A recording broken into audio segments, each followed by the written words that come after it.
સૌથી મોટી પાર્ટી ભારત દેશમાં જેમના 10 કરોડથી વધુ પ્રાથમિક સભ્યો છે તે ભારતીય જનતા પાર્ટીનું 2024નું સંગઠન પર્વ છેલ્લા 3 માસથી ખૂબ જ ઉત્સાહભેરા વાતાવરણની વચ્ચે ચાલી રહ્યું છે। ભારતીય જનતા પાર્ટીની પ્રત્યેક શહેરની અંદર બૂથ વાલી એટલે કે બૂથ કમિટી હોય છે એની રચના પૂર્ણ થઈ છે।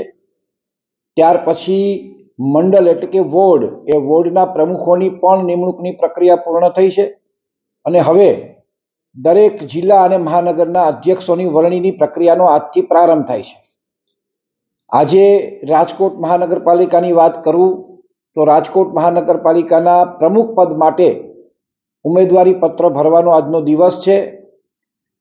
દરેક શ્રેણીના કાર્યકર્તાઓ આમાં પોતાનું ફોર્મ ઉમેદવારી પત્રક ભરી શકે છે। માત્ર નિયમોને આધીન એટલે કે 3 વખત સક્રિય સભ્ય પદ ધરાવતો હોવો જરૂરી છે। પાર્ટીમાંથી સસ્પેન્ડ ન થયેલો હોવો જોઈએ અથવા પરિવારમાંથી કોઈ એક વ્યક્તિ હોદ્દો ધરાવતો હોય તો એ વ્યક્તિ ન હોવો જોઈએ। કોઈ ગુનાહિત પ્રવૃત્તિ સાથે સંકળાયેલો ન હોવો જોઈએ। એવી શરતોને આધીન જે શરતો અમારા કેન્દ્રીય મોવડી મંડળે બનાવેલી છે એ વ્યક્તિ પોતાનું ફોર્મ આજે અમારા ચૂંટણી અધિકારી સમક્ષ રજૂ કરી શકશે।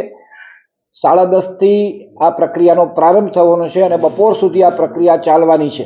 એ આજે અમારી પ્રક્રિયા છે। મુકેશભાઈ, કોણ નામ અત્યારે ચર્ચામાં છે? તમારા નામ સહિત ઘણા બધા નામોની ચર્ચાઓ થઈ રહી છે। ભારતીય જનતા પાર્ટી એ સંપૂર્ણ લોકશાહી ઢબે ચાલતી પાર્ટી છે। પાર્ટીમાં કામ કરતો પ્રત્યેક કાર્યકર્તાને ઉમેદવારી પત્ર રજૂ કરવાનો અધિકાર છે। પાર્ટીનો સમર્પિત કાર્યકર્તા, પાર્ટીમાં વર્ષોથી કામ કરતો કાર્યકર્તા એ પોતાની ઉમેદવારી નોંધાવી શકે છે। એટલે દરેકને પાર્ટીનું આહવાન છે કે તમે ચોક્કસ પોતાની ઉમેદવારી નોંધાવી શકો। સેન્સ પ્રક્રિયા આમાં નથી હોતી, માત્ર સંકલન મળશે અને સંકલન મળ્યા પછી એ ચૂંટણી અધિકારી છે એ પ્રદેશ સમક્ષ પોતાનો રિપોર્ટ રજૂ કરશે। સમાજનું સમીકરણ કઈ રીતે આમાં? પાર્ટીની વ્યવસ્થા છે, આમાં સીધો સમાજનો સંબંધ હોતો નથી। આ માત્ર પાર્ટીની પ્રક્રિયા છે। મુકેશભાઈ, કેટલા દાવેદારો છે અને કોર્પોરેટરો પણ ફોર્મ ભરી શકશે? શું કહેશો? ચોક્કસ આમાં ઉંમરને પણ બાદ નથી। કોઈ પણ ઉંમરની વ્યક્તિ પોતાનું ફોર્મ રજૂ કરી શકવાનો છે। ચૂંટાયેલો પ્રતિનિધિ હશે એ પણ પોતાનું ઉમેદવારી પત્ર રજૂ કરી શકશે અને સંગઠનમાં કામ કરતા લોકો પણ પોતાની ઉમેદવારી રજૂ કરવાના છે। કુલ કેટલા દાવેદારો રહેશે આ અંદાજે? એવું અત્યારે ચોક્કસ કહી ન શકું, એ તો સમય જ બતાડશે। એટલે થોડો સમય રાહ જોવો એ સારામાં સારો જવાબ હોઈ શકે। તમે દાવેદારી કરવાના છો? ચોક્કસ મારી પણ હું ઉમેદવારી ચોક્કસ રજૂ કરવાનો છું। નિર્ણય પાર્ટીએ લેવાનો છે, એ વ્યવસ્થાનો ભાગ છે।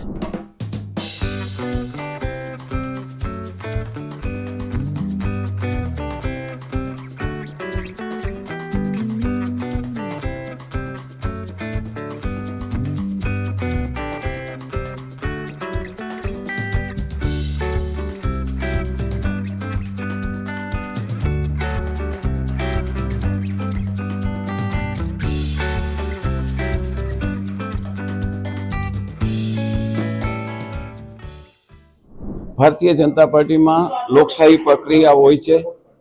નાનામાં નાનો કાર્યકર પણ એમને એમ ઈચ્છા થાય કે મારે પ્રમુખ પદ માટે દાવેદારી કરવી છે તો આજે ભારતીય જનતા પાર્ટીના દ્વાર છે એ ખુલ્લા રાખ્યા છે। એના ભાગરૂપે મેં પણ આજે પ્રમુખ તરીકેની દાવેદારી નોંધાવી છે। પાર્ટી જે કંઈ પણ નિર્ણય લે એ દરેક કાર્યકર્તાઓને માન્ય હોતો હોય છે અને કાર્યકર્તા હંમેશા પોતાની અપેક્ષા રજૂ કરતો હોય છે પાર્ટી પાસે, પરંતુ પાર્ટી પછી જે કંઈ પણ એને જવાબદારી આપે એ કાર્યકર્તા તન, મન અને ધનથી પાછો પાર્ટીના કામમાં લાગી જતો હોય છે। એટલે મેયર તરીકે રહ્યો છું, 3 વખત સ્ટેન્ડિંગ કમિટી ચેરમેન તરીકે રહ્યો છું, સંગઠનમાં પણ ઘણું કામ કર્યું છે।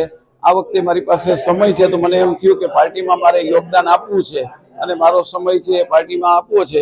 જો પાર્ટી કહેશે તો હું જે કંઈ જવાબદારી આપશે એ જવાબદારી સ્વીકારીશ। હું કોઈ ઉમેદવારી નોંધાવા આવ્યો નથી, ફક્ત પાર્ટીના કાર્યકર્તા તરીકે આજે જે પ્રક્રિયા છે એના માટે પાર્ટી કાર્યાલય આવ્યો છું। હું ઉમેદવારી પત્રક ભરવા માટે નથી અને હું ઉમેદવારી પત્રક ભરવાનો પણ નથી। કોણ આવ્યા છે એ તો પાર્ટી કાર્યાલયમાં અત્યારે જ હું પહોંચ્યો છું, જોયા પછી ખ્યાલ આવશે। પણ આ એક સ્વાભાવિક રીતને ભારતીય જનતા પાર્ટીની લોકશાહી ઢબે ચાલતી પાર્ટી છે અને નાનામાં નાના કાર્યકર્તાને પણ કોઈ પણ જવાબદારી માટે, કારણ કે ભારતીય જનતા પાર્ટીમાં કોઈ હોદ્દો કે પદ નથી હોતું, જવાબદારી હોય છે। આ જવાબદારી માટે ઉમેદવારી કરવાની તક મળે અને બધા કાર્યકર્તાઓને એક ઉમેદવારી કરી અને એક જવાબદારી મેળવવા માટેની તક મળે એના માટે ભારતીય જનતા પાર્ટી આ પદ્ધતિ અપનાવી છે. ખૂબ સારી રીતે આપ જોઈ શકો છો કે કાર્યકર્તાઓ ઉત્સાહથી આ પ્રક્રિયામાં ભાગ લઈ રહ્યા. પુષ્કરભાઈ, પાર્ટી તક આપશે તો પાર્ટી તક અત્યાર સુધી આપતી જ આવી છે. ખૂબ મોટી જવાબદારીઓ ભારતીય જનતા પાર્ટીએ મને આપી છે, ત્યારે હું સ્વાભાવિક રીતે પાર્ટીના કાર્યકર્તા તરીકે જે જવાબદારી આપે એ કામ પહેલા પણ કરતો હતો ને હજી પણ ભવિષ્યમાં એક કાર્યકર્તા તરીકે જે જવાબદારી હશે એ નિભાવતો. ચલો, ભારતીય જનતા પાર્ટી દ્વારા સમગ્ર દેશની અંદર સંગઠન પર્વ 2024 ચાલી રહ્યું છે. એના ભાગરૂપે જ છેલ્લા 3 મહિનાથી આ એ પ્રાથમિક સદસ્યતા અભિયાન હશે અને ગુજરાતમાં 1,19,00,000 કરતા વધુ ભારતીય જનતા પાર્ટીના કાર્યકર્તાઓ દ્વારા પ્રાથમિક સભ્યો બનાવવામાં આવ્યા. 1,00,000 કરતા પણ વધુ પછી સક્રિય સદસ્યતા અભિયાન, એમાં 1,00,000 કરતા વધુ સક્રિય સભ્યો બનાવવામાં આવ્યા. ગુજરાતના 580 મંડળોમાં મંડળની રચના કરવામાં આવી. 50,000 કરતા વધુ બૂથોમાં બૂથ સમિતિનું ખૂબ સારી રીતે ખૂબ ઉત્સાહભેર બૂથ સમિતિનું ગઠન કરવામાં આવ્યું. મંડળ સમિતિનું ગઠન થયું, મંડળના અધ્યક્ષોની વરણી થઈ અને આજે સમગ્ર ગુજરાતની અંદર સંગઠનની દ્રષ્ટિએ 41 જિલ્લા અને મહાનગરોમાં જિલ્લા અને મહાનગરના પ્રમુખશ્રીઓ માટે આજે ફોર્મ ભરવાની પ્રક્રિયા આજે ચાલુ થઈ છે.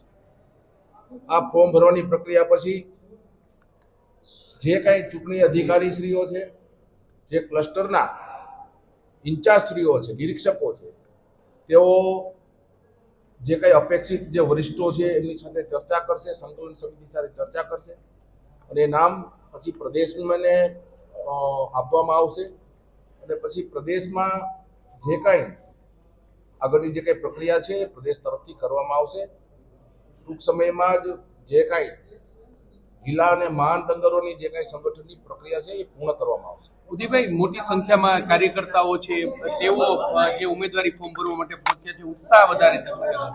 ખાસ કરીને ભારતીય જનતા પાર્ટીના કાર્યકર્તા તરીકે અમારે ગૌરવ લઈએ છીએ કે મંડળ સમિતિ માટે, મંડળના અધ્યક્ષો માટે પણ 6,000 કરતા પણ વધુ ફોર્મો આવેલા અને પ્રક્રિયા ખૂબ સારી રીતે સુચારુ રૂપે એકદમ લોકતાંત્રિક પ્રક્રિયાથી એ પૂર્ણ કરવામાં આવ્યું અને આજે ખૂબ જ સમગ્ર ગુજરાતની અંદર મહાનગર કે જિલ્લાના અધ્યક્ષ માટે ખૂબ ઉત્સાહ છે કાર્યકર્તાઓમાં.